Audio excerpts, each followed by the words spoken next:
Hello everyone, welcome. It is the last topic of acid, bases and salt, water of crystallization, या फिर हम इसको बोल सकते हैं हाइड्रेटेड सॉल्ट। और आज हम इसी को स्टडी करेंगे, साथ में इसके साथ स्टडी करेंगे हम फिजिकल प्रॉपर्टीज ऑफ सॉल्ट। तो आओ स्टार्ट कर लेते हैं। Last topic of this unit is water of crystallisation. अब देखो वाटर ऑफ क्रिस्टलाइजेशन से क्या होगा, आपने लास्ट लेक्चर के अंदर स्टडी किया था washing soda, plaster of Paris. तो उसके अंदर आपने क्या देखा था, देखो प्लास्टर ऑफ पेरिस क्या था, CSO4 1/2H2। तो ये क्या था, POP था, प्लास्टर ऑफ पेरिस। और आपने वॉशिंग सोडा स्टडी किया था Na2CO3 10H2। तो ये क्या है, वाटर ऑफ क्रिस्टलाइजेशन होता है भाई।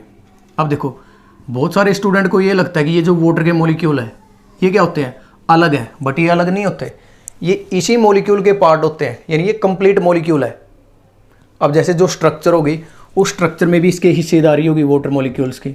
ऐसा नहीं होता कि आपको ये लगता है कि वाटर के अंदर ये मॉलिक्यूल ऐड कर रखे हैं, ऐसा नहीं है।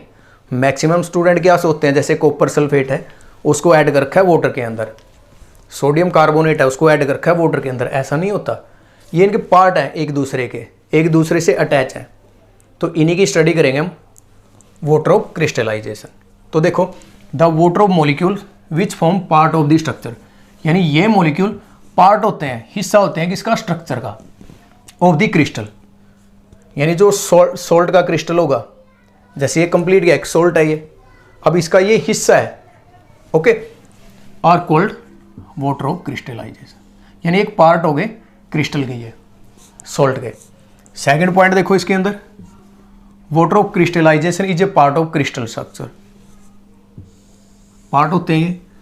थर्ड पॉइंट देखो, water of crystallisation is not free water, ये फ्री वाटर नहीं है, अलग से वाटर नहीं है, ओके। फोर्थ पॉइंट देखो, the water of crystallisation gives the crystal of salt their shape, यानी जो ये क्रिस्टल होते हैं H2O, ये क्या करते हैं, शेप देते हैं सॉल्ट क्रिस्टल को। समवन केस कलर प्रोवाइड करते हैं, और बहुत सारे सॉल्ट के अंदर ये कलर भी प्रोवाइड कर देते हैं भाई, ओके। तो उसको बोलते हैं हम वाटर ऑफ क्रिस्टलाइजेशन, या फिर बोलते हैं हाइड्रेटेड सॉल्ट। हाइड्रेटेड सॉल्ट का मीनिंग क्या होता है भी, किसी सॉल्ट के अंदर वाटर के मॉलिक्यूल प्रेजेंट है और वो अटैच होंगे, ओके। जैसे देखो एग्जांपल में CuSO4 5H2O, तो इसका नेम क्या होगा, हाइड्रेटेड कॉपर सल्फेट, या इसका दूसरा नाम होता है भी कॉपर सल्फेट पेंटा, पेंटा मतलब 5, कॉपर सल्फेट पेंटा हाइड्रेटेड। किस कलर का होता है ये, ब्लू, और ये ब्लू कलर है ना, इसकी वजह से होता है ये, और इसकी जो शेप आती है वो भी इसी वजह से आती है। शेप है, स्ट्रक्चर है, उसमें इसकी खुद की भी पार्टिसिपेशन होती है अभी। जैसे आप हीट करते हो इसका, यानी हीटिंग इफेक्ट क्या होगा, तो हीटिंग इफेक्ट से क्या होगा, ये वाटर के मॉलिक्यूल रिमूव हो जाते हैं, तो किस में कन्वर्ट हो जाता है ये, एनहाइड्रस कॉपर सल्फेट। एनहाइड्रस मतलब उसके अंदर हाइड्रस वाटर के मॉलिक्यूल नहीं है, और 5 मॉलिक्यूल रिलीज हो जाते हैं भाई, जैसे आप हीट करते हो। जैसे आप इसके अंदर वाटर ऐड करोगे, यानी ये रिवर्सिबल प्रोसेस होती है बैक साइड, तो क्या करेगा ये, दोबारा फिर हाइड्रेटेड कॉपर सल्फेट में कन्वर्ट हो जाता है भाई।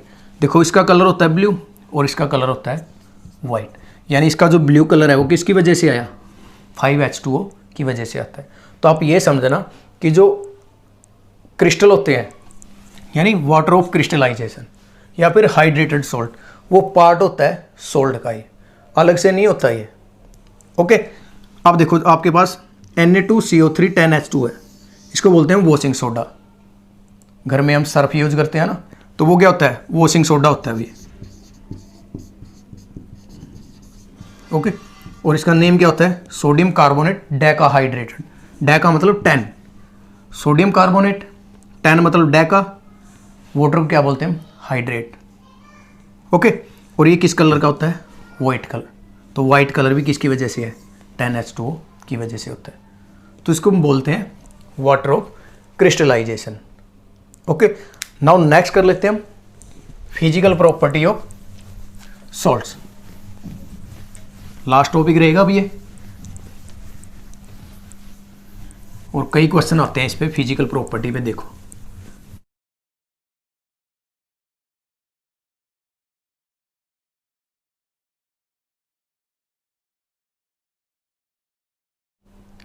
Now properties of salts. तो हम सॉल्ट का टॉपिक कंप्लीट कर चुके थे, आओ उसकी प्रॉपर्टी कर लेते हैं। तो देखो प्रॉपर्टीज क्या होगी। फर्स्ट प्रॉपर्टी है फिजिकल स्टेट। तो जितने भी आपके पास सॉल्ट्स होते हैं वो क्या होते हैं अभी, क्रिस्टलाइन सॉलिड होते हैं, यानी नॉन वोलाटाइल क्रिस्टलाइन होते हैं। नॉन वोलाटाइल क्या होते हैं, जो ईजिली अवेपोरेट नहीं होते, या बहुत सारे अवेपोरेट ही नहीं होते, या बहुत ज़्यादा हाई टेम्परेचर पे अवेपोरेशन शो करते हैं, उसको बोलते हैं नॉन वोलाटाइल, यानी अवेपोरेशन में ना जाए। तो इस वजह से इनकी फिजिकल स्टेट क्या होगी, सॉलिड होगी, नॉन वोलाटाइल क्रिस्टलाइन सॉलिड होते हैं। ओके, तो सेकंड प्रॉपर्टी देखो सोल्यूबिलिटी। तो सोल्यूबिलिटी क्या होती है, जितने भी सॉल्ट होते हैं वो टेम्परेचर के साथ सोल्यूबिलिटी चेंज करते रहते हैं। एग्जैक्ट आंसर दिया नहीं जा सकता इस चीज़ का, बट हम ये बोल सकते हैं कि the solubility of salt varies with temperature. जैसे आप टेम्परेचर को चेंज करोगे तो सोल्यूबिलिटी चेंज हो जाती है। जैसे आप देखो, अगर आपके पास 1 ग्राम सॉल्ट है, अगर वो ऐड हो जाता है 100 मिलीलीटर वाटर में, तो उसको बोलते हैं सोल्यूबल सॉल्ट। या इससे ज़्यादा अमाउंट हो, ठीक है ना, कम से कम 1 ग्राम सॉल्ट हो और वो कितने वाटर के अंदर डिजोल्व हो, 100 मिलीलीटर के अंदर, तो उसको बोला जाता है सोल्यूबल सॉल्ट। 1 ग्राम से अमाउंट ज़्यादा हो सकती है, ऐसा नहीं है। मान लो यार 10-20 ग्राम है, वो किसके अंदर डिजोल्व होता है, 100 मिलीलीटर के अंदर, तो मिनिमम अमाउंट कितनी होगी, 1 ग्राम।